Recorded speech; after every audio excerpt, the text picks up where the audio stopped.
kembali berjumpa dengan saya Rosalinjo. Dan kali ini di Women's Talk saya akan mewawancarai seorang sosok wanita inspiratif yang terkenal sangat cantik. Tapi bukan karena sangat cantik saja, tapi pencapaiannya yang luar biasa di dunia properti. Penasaran seperti apa? Yuk simak Women's Talk selengkapnya.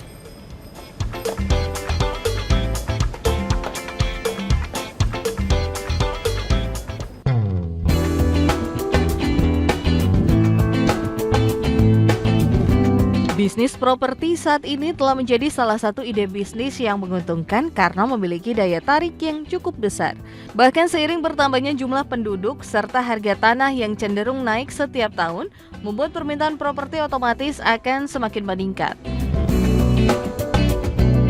Salah satu pelaku bisnis di industri properti ialah Lumongga Haumasan, selaku Presiden Direktur Asiana Group, yang merupakan pengembang hunian premium yang berlokasi di kawasan strategis di wilayah Jakarta dan Bali.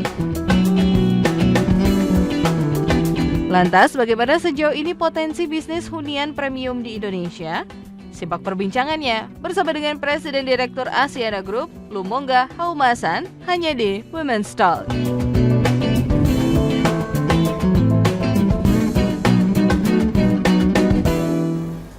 Halo Ibu Lumongga. Hai Ocha, apa kabar? Thank you banget untuk waktunya dan pemirsa Women's Talk. Sama-sama. Kita sudah bergabung bersama dengan Presiden Direktur dari Asiana Group, Ibu Lumongga Haumasan. Ya, terima kasih sudah hadir di sini. Terima kasih banyak Ibu. Ya. Ibu tadi tampaknya ini sedang memandangi proyek-proyek terbaru ya Bu ya. Ada tuh Senopati, kemudian ada Ya. KAI Jim Barat. Mungkin ada beberapa proyek lainnya yang saya juga pengen tahu nih Bu, apa aja Bu? Proyek yang sekarang lagi dikerjakan yaitu kan ada satu apartemen building di SCBD, SCBD namanya Senopati. Yes. Lalu ada villa, ada kompleks villa di Jimbaran di Bali. Kemudian ada beberapa townhouse juga, ada yang di Kemang, ada Yes. yang di Cibubur yang kita lagi develop di luar unit, di luar proyek-proyek yang sudah selesai, Oke. sudah delivered. Oke, cool. Nah sebenarnya ini secara strategi pemilihan lokasi ya Bu ya, lebih banyak di area SCBD, Senopati. Nah ini pendekatannya apa sih Bu? Kemudian message yang mungkin disampaikan ke pasar terkait kepeminatan mereka, apakah lebih banyak memang di area-area tersebut Bu? Iya, memang sih kembali lagi kalau properti itu memang semuanya itu tentang lokasi. Jadi kita itu memang masih memilih lokasi yang kita tahu menjadi prioritas orang dalam memilih hunian. Jadi maksudnya lokasi-lokasi tentunya yang dekat dengan jalan-jalan protokoler, jalan-jalan utama, dekat dengan sarana dan prasarana, Yes. dan kemudian juga dengan sentra bisnis. Itulah alasannya kita masih berkutatlah di daerah Senopati dan SCBD tentunya ya, karena itu juga sangat prime. Jadi dari sisi lokasi sendiri kita merasa bahwa sudah menjual. Jadi PR kita adalah kita menghasilkan produk yang berkualitas baik dan bisa diterima pasar. Jadi lokasi itu udah nggak perlu lagi diedukasi lah gitu. Yes, oke, lokasi adalah yang nomor satu. Ya. Nah, secara konsep maupun karakteristik bisnis ya Ibu, sebetulnya konsep dari Asiana Group ini sendiri diferensiasinya apa sih Bu dengan developer lainnya? Iya. Sejak awal Asiana Group ini terbentuk, jadi memang kita sudah mendiferensiasikan produk kita dengan yang lain itu dengan mengusung desain yang baik gitu. Yes. Jadi memang kita itu memberikan effort yang lebih dan fokus yang lebih itu untuk memilih desain yang terbaik. Jadi pilih arsitek juga melalui proses sangat panjang. Untuk memilih desainnya juga dengan arsitek diskusinya amat sangat panjang, karena kita merasa bahwa desain yang baik itu, desain yang indah itu, tapi juga harus desain yang baik itu, dia akan meningkatkan kualitas hidup dari penghuninya. Oke. Jadi kita merasa bahwa itu semua adalah satu kesatuan, dan kita juga pengen penghuni juga bangga ya, Yes. oh, rumah gue bagus, rumah gue enak, rumah gue nyaman gitu. Jadi itu menjadi prioritas kita sih, dan sampai sekarang jadinya ya kita cukup dikenal dengan produk yang baik. Jadi orang tuh Yes. tahu, oh ya kalau gue beli produk Asiana udah pasti keren deh. Nah itu kita sering dengar dari para pembeli kita dan dari pasar juga, dan itu membuat kita merasa bahwa oh berarti diferensiasi yang kita lakukan dari awal tuh cukup berhasil lah Yes. gitu, untuk branding Asiana Group. Oke, sebetulnya seberapa besar sih Bu kontribusi dari desain yang tadi Ibu katakan memiliki efek yang sangat besar terhadap kualitas hidup dari penggunanya ataupun penghuninya, seperti apa nih? Iya. Desain yang baik itu ya, desain arsitektur maupun desain interior itu kalau baik itu dia pasti kan memiliki unsur-unsur tidak hanya estetika aja. Yes. Jadi kan dia pasti memiliki unsur sirkulasi udara yang baik. Betul. Terus sirkulasi udara, kemudian jarak-jarak jendela, pintu, anak tangga, layout dan lain sebagainya itu yang sudah memang diukur dan didesain untuk kenyamanan yang menghuni. Nggak harus besar loh, meskipun kecil juga tetap aja ada pakem-pakem dalam ilmu arsitektur dan ilmu desain interior yang membuat nyaman yang tinggal di situ ya, yang tinggal maupun kantor dan sebagainya juga sama sih. Itu adalah sebuah insight menarik bagaimana sebuah desain dari rumah hunian ataupun tempat hunian kita ternyata bisa impacted to our kesehatan, Iya, juga iya. lifestyle gitu ya Bu ya. Sangat. Baik, bicara mengenai ketertarikan Ibu atau passion Ibu dalam dunia properti sebenarnya berawal dari mana sih Bu? Jadi berawal itu dari kecil itu saya selalu pengen jadi arsitek. Selalu pengen jadi arsitek. Yes. Jadi growing up itu saya selalu jadi senang banget lihat rumah-rumah yang bagus, gedung-gedung yang bagus. Dan tiap kali traveling itu kemanapun itu ya, di Indonesia maupun tidak di Indonesia itu selalu berusaha meluangkan waktu untuk mencari gedung-gedung bangunan yang lama atau baru itu yang bagus. Jadi udah ada ketertarikan dari kecil. Tapi ketika saya kuliah, ya orang tua merasa bahwa udah deh kuliah yang pasti lebih mudah cari kerja, kamu ambil jurusan keuangan aja, makanya saya ngambil jurusan finance. Tapi ketertarikan saya ke dunia arsitektur tuh nggak pernah hilang sih gitu, jadi saya mau koleksi buku-buku arsitektur. Nah ketika saya lulus kuliah itu saya kerja di bank asing. Kemudian saya resign karena waktu itu monetary crisis ASEAN, krisis Asia itu krisis moneternya tahun 98. Jadi di kerjaan di bank juga nggak ada kerjaan, itu hanya untuk memanage klien-klien yang existing aja. Jadi challenge yang nggak ada, saya mulai usaha sendiri dan kebetulan ada kawan yang ngajak bikin properti. Dia bilang pokoknya dia udah lama dan keluarganya bisnis properti, tapi dia nggak ada orang keuangan. Dia bilang kamu kan you're a finance person, jadi bantuin kita dong sisi keuangannya, semua financial aspects ya, bikin projection, memanage keuangan dan lain sebagainya lo yang bantuin. Tapi saya bilang, tapi syaratnya gue juga boleh nentuin arsitek siapa, dalam prosesnya juga mau terlibat dan sebagainya. Oh boleh, ya udah. Abis itu ya one thing led to another, ya here I am gitu. Jadi akhirnya keterusan deh gitu. Kerjasama itu yang kemudian membukakan ternyata peluang dan pencapaian-pencapaian Ibu sampai hari ini di dunia properti ya Bu ya. Belajar, Asiana Group apakah Bu melalui tantangan-tantangan yang ada dari tahun ke tahun ketika throughout the pandemic situation ada tantangan tersendiri nggak Bu, dan bagaimana kemudian problem tersebut bisa solve? Iya, waktu pandemi sih berdarah-darah ya gitu. Kayaknya properti itu one of the worst hit sektor gitu ya, karena kan nggak ada lah yang mau beli rumah pas pandemi, siapa yang mikir mau beli rumah, terus yang nyewa kantor juga nggak ada, mall semua sepi, semuanya tutup gitu. Jadi emang kita itu struggle banget sih, struggle banget. Jadi ya melalui itu ya kita survive-nya ya ada aset misalnya yang tadi kita udah sayang-sayang, yang kita udah dalam planning akan bikin ini dan itu, terpaksa harus kita jual supaya kita bisa tetap survive hidup. Nah itu salah satu cerita dari pandemik ya gitu. Jadi ada juga aset yang tetap kita keep, tapi banyak juga yang kita jual ya, terpaksa supaya kita tetap bisa ini ya stay afloat gitu. Nah keluar dari pandemi itulah yang terus kita belajar bahwa banyak sih, jadi variasi bisnis itu perlu ya. Jadi ya seperti yang dari dulu orang bilang itu don't put your eggs all in one basket, itu benar. Jadi kita mulai mulai merambah ke misalnya ada ke F&B juga gitu ya, terus ada ke wellness juga. Jadi itu yang kita coba sekarang lagi kita bangun di luar bisnis propertinya. Jadi nggak bisa juga satu bisnis aja sih, tetap harus ada diferensiasi bisnis. Baik, diversifikasi bisnis itu adalah kunci ya Bu ya. Nah kemudian bicara mengenai tantangan hari-hari ini ya Bu ya, bahwa memang situasi ekonomi Indonesia tampaknya cukup baik ya saat ini Bu, tapi terkait dengan proyeksi mungkin nilai tukar rupiah yang seringkali melemah begitu ya Bu ya, kemudian juga inflasi dan daya beli masyarakat yang mulai terancam begitu ya Bu ya, strategi dan juga impact-nya terhadap bisnis properti sejauh apa Bu? Bisnis properti itu sendiri, jadi sampai kapanpun itu orang akan selalu cari rumah, akan selalu cari tempat tinggal. Masalahnya sekarang affordability ya, apakah buying power-nya masuk apa enggak gitu. Jadi kita sebagai developer itu ya kita harus berusaha menghasilkan produk-produk yang yang tidak yang apa ya, saya nggak bisa bilang murah juga, yang affordable lah, yang affordable dengan misalnya secara luasan kita perkecil, lebih compact sehingga efisiensi ruang itu sangat tinggi. Kemudian juga penggunaan bahan baku yang lokal. Beruntungnya Indonesia itu kan bahan lokalnya banyak sekali ya. Jadi mau dari finishing material semua kita ada yang lokal dan bagus-bagus sekali. Nah kita jadi sekarang itu yang kita tuju. Oke, fortunately ternyata memang secara komposisi material-material yang digunakan oleh banyak Ada semua developer. dan bagus sekali untungnya di sini ya. Dan kita juga tidak terlalu dependen dengan material impor ya Bu ya berarti ya. Enggak.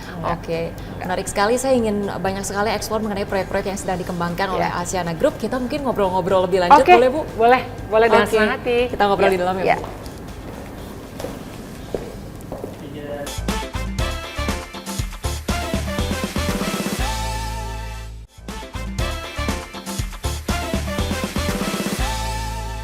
Dan pemirsa Women's Talk, Anda kembali bersama saya Rosalin Chiu dan juga saya sudah bersama dengan Presiden Direktur dari Asiana Group, Ibu Lumo Gahomasan. Ibu, tadi kita sempat spill begitu ya, ada beberapa proyek yang baru saja dikembangkan oleh Asiana Group, itu ada di Senopati, juga ada di Jimbaran ya Ibu. Boleh mungkin dijelaskan sedikit nih current projects-nya apa saja? Oke. Kalau proyek yang saat ini sedang dalam development, jadi kita lagi ongoing, kita bangun itu ada di SCBD. Di SCBD itu ada yang namanya Tusunopati. Jadi itu ada satu tower residential, unitnya ada 112 unit. Nah itu letaknya di SCBD. Jadi ini adalah apartemen, the only apartemen yang sedang di-develop di SCBD. Seperti yang sudah diketahui kan, SCBD emang yang udah paling prime di Indonesia adalah di SCBD. Nah kebetulan kami cukup beruntung lah mendapatkan lahan di sini. Kemudian ada juga di Bali, kita punya satu area 2,2 hektar, itu kita bikin villa sekitar 100 villa, itu juga sedang dalam pembangunan. Kalau di luar itu ada beberapa townhouse yang kita juga sedang bangun sih, ada yang di Kemang, ada di daerah Cibubur juga ada gitu. Sejauh ini strategi Ibu dalam kemudian menentukan lokasi-lokasi terbaik untuk prospek dari Asiana Group, dan kemudian apakah proses perizinannya, kemudian perkembangannya sejauh ini mudah Bu untuk sampai ke situ? Kalau mengenai proses perizinan itu peraturan dari Pemprov DKI atau mungkin di daerah ya, di Bali dalam hal ini kita bangunnya kan selain Jakarta adalah di Bali, yaitu tentunya secara berkala ya beberapa tahun tuh ada perubahan pasti ya, cuma ya selama kita terus mengupdate dengan proses tersebut ya kita sih selalu nggak ada masalah sih dengan itu. Kalau untuk pemilihan lokasi saya rasa tetap do it the traditional way, jadi maksudnya location. Jadi tetap saja infrastruktur di situ juga kita pertimbangkan, jalur lalu lintas, kemudian fasilitas sarana dan prasarana yang ada di sekitar lingkungan itu menjadi faktor penentu kita memilih lokasi.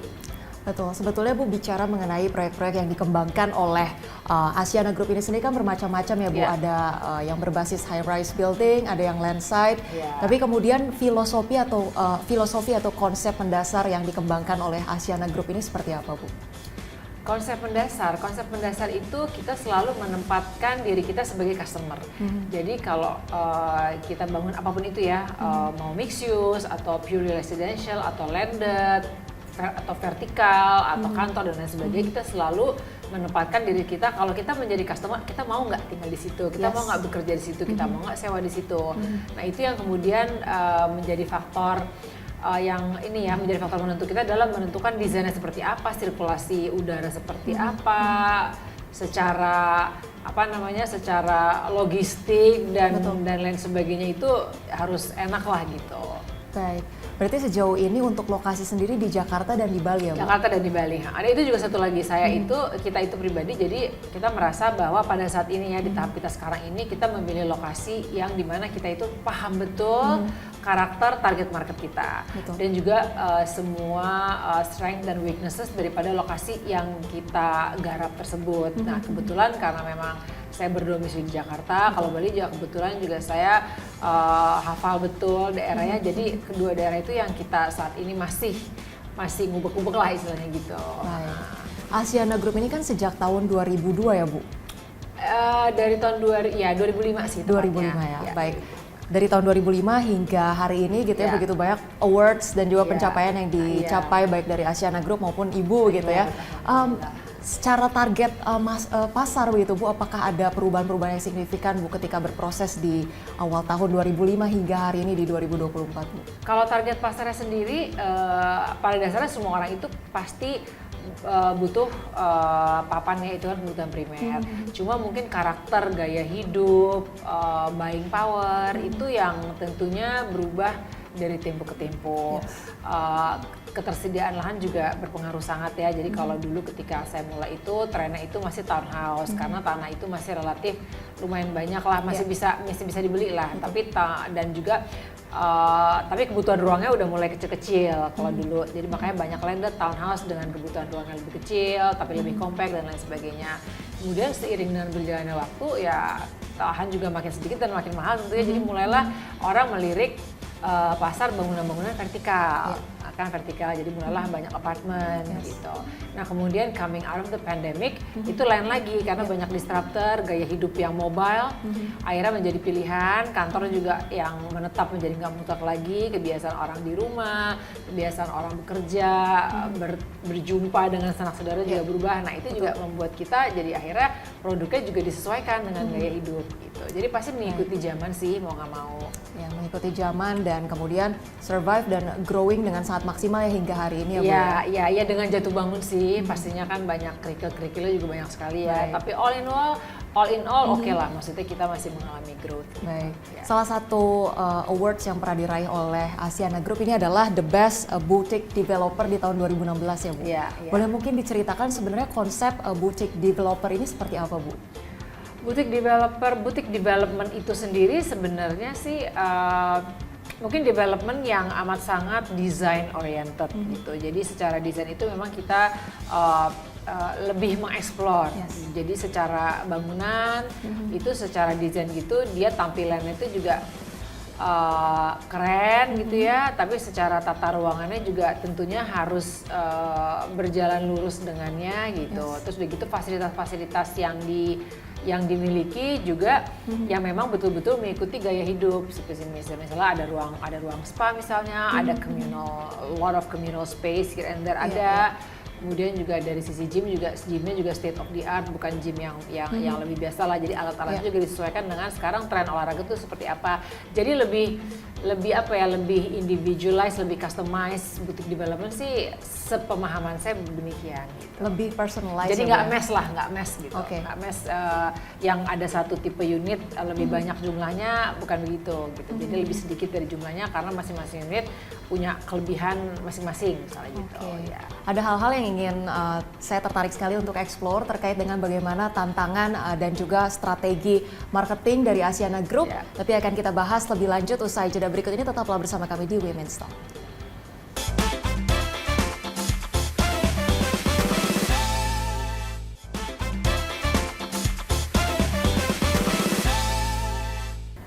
Baik, sebagai seorang pucuk pimpinan ya Bu ya di bidang properti sudah bertahun-tahun hingga tahun ini sebetulnya ada secara leadership ya Bu ya, ada tantangan tersendiri nggak sih menjadi seorang pimpinan di dunia properti Bu?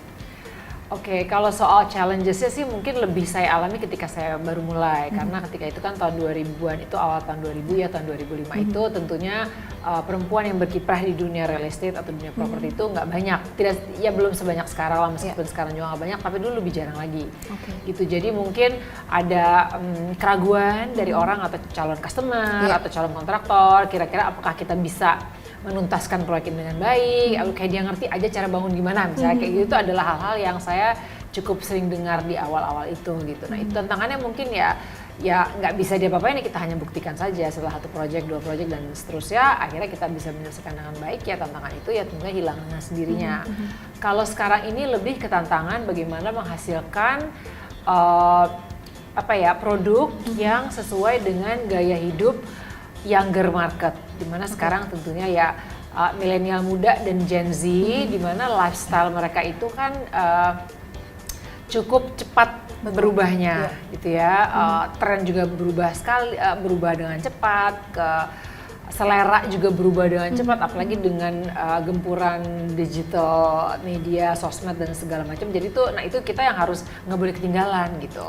Nggak boleh ketinggalan. Jadi saya sebagai memimpin di Asiana ini saya juga harus terbuka ya secara pikiran gitu. Saya juga harus paham bahwa saya datang dari generasi yang berbeda, jadi harus bisa menerima dan justru meminta masukan dari staff saya yang Gen Z misalnya gitu, karena mereka yang lebih tahu. Untuk melibatkan banyak generasi itu tadi ya Bu ya? Iya. Tapi boleh mungkin di-spill dikit nih Bu, apa sih perbedaan selera ataupun lifestyle yang tadi Ibu sebutkan gitu ya antara generasi Gen Z mungkin ya dengan baby boomers gitu Bu, perbedaannya seperti apa? Banyak sekali sih, yang paling sederhana mungkin dari layout hunian ya. Kalau dulu tuh di zaman saya kayaknya harus ada ruang keluarga, ruang TV. Betul. Nah kalau sekarang jadi ruangan-ruangan yang mutlak tuh harus ada beberapa ruangan, sehingga menyebabkan meter perseginya nggak bisa lebih kecil dari sekian gitu. Nah kalau sekarang ini Gen Z zaman sekarang itu adalah generasi yang sangat praktis, which is so good. Lalu kebutuhan communal space yang dulu ketika zaman saya misalnya itu nggak terlalu perlu ada communal space here and there karena kita lebih private. Terima tamu ya di rumah kita aja gitu. Kalau sekarang tuh nggak perlu, mereka bisa nongkrong di mana aja. Jadi kalau space rumah itu kecil aja, tapi kalau mau nongkrong ya di apartemen gue ya sudut sana sudut sini misalnya gitu aja. Itu disediakan beberapa communal space yang nyaman untuk mereka meeting misalnya atau mereka hangout aja sama temen-temennya.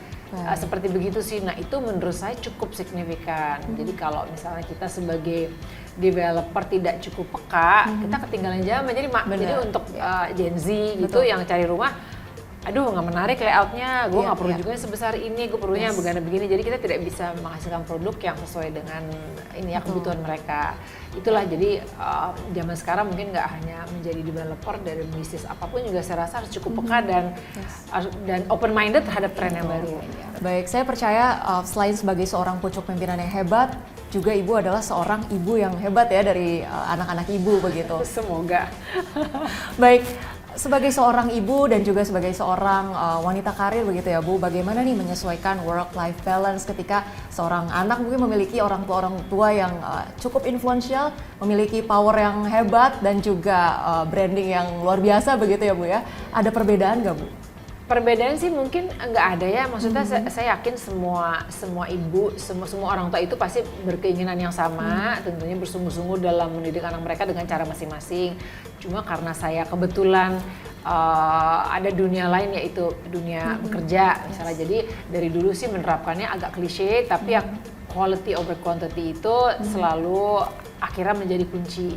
Dan menjaga komunikasi. Kalau sekarang ini apalagi kan udah mudah ya komunikasi, sudah bisa ada WhatsApp group, udah bisa video call, FaceTime dan lain sebagainya gitu. Jadi ya quality sih. Jadi ketika kita tidak bisa meluangkan waktu 24 jam dengan mereka misalnya, atau waktu yang panjang dalam kesehariannya, ya ketika kita bertemu mereka misalnya ketika makan malam, ketika di rumah ya quality. Jadi kita we put our mind, body and soul gitu for them gitu. Jadi benar-benar yang handphonenya dipinggirin, ngobrol dia ngapain aja gitu. Dan sebisa mungkin sih saya terlibat misalnya di unsur-unsur penting di kehidupan mereka, misalnya terlibat di sekolah. Jadi kalau misalnya mau ada pentas atau apa tuh saya terlibat, ada misalnya pencarian dana, apa sponsor segala macam saya terlibat. Jadi saya juga kenal sama guru-gurunya itu sih, itu yang, dan komunikasi itu sebenarnya dimudahkan saya dengan perkembangan zaman, semuanya udah bisa lewat email, lewat WhatsApp, jadi nggak harus ketemu fisik kan.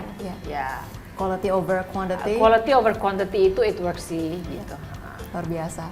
Salah satu awards terbaru yang saya dapat kabar gitu ya Ibu mendapatkan adalah RA Kartini Awards 2024 ya Bu ya, atas kontribusi Ibu sebagai seorang wanita di dunia real estate begitu ya. Mungkin boleh diceritakan sedikit Bu, seperti apa?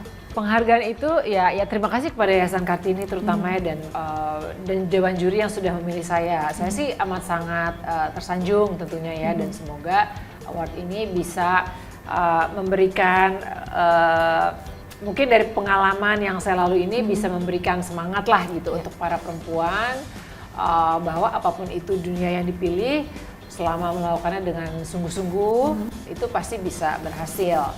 Ada yang sebentar, ada yang lama, tapi eventually kalau dilakukan dengan sungguh-sungguh, you give it your all, itu pasti akan bisa berhasil gitu. Baik. Mungkin ada sebuah tips ataupun quotes dari Ibu, pesan terhadap wanita-wanita yang mungkin sekarang sudah menjadi wanita dewasa, menjadi seorang ibu, tetapi seringkali mungkin masih ragu dalam menentukan langkah, entah itu mungkin berbisnis properti atau mengambil langkah-langkah yang terbaik untuk masa depan gitu Bu. Ya. Apapun itu yang dipilih, itu harus harus sungguh-sungguh dan memberikan seluruh dari kita. Jadi so you have to give it your all dan harus selalu positif. Jangan beri ruang untuk negativity.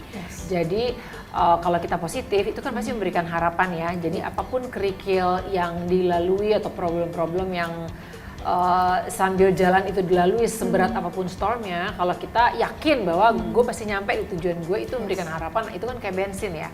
Jadi itu pasti akan memberikan motivasi terus gitu. Pokoknya harus selalu positif, harus selalu semangat, jangan mau pesimis, jangan mau negatif. Oke, selalu sebarkan positive energy dan selalu percaya akan kemampuan atau Pasti bisa, kapabilitas pasti bisa. diri Kalau kita sendiri ya. sungguh-sungguh pasti bisa. Oke, kita kasih Nggak ada hashtag yang nggak bisa. pasti bisa ya Pasti Bu ya. bisa.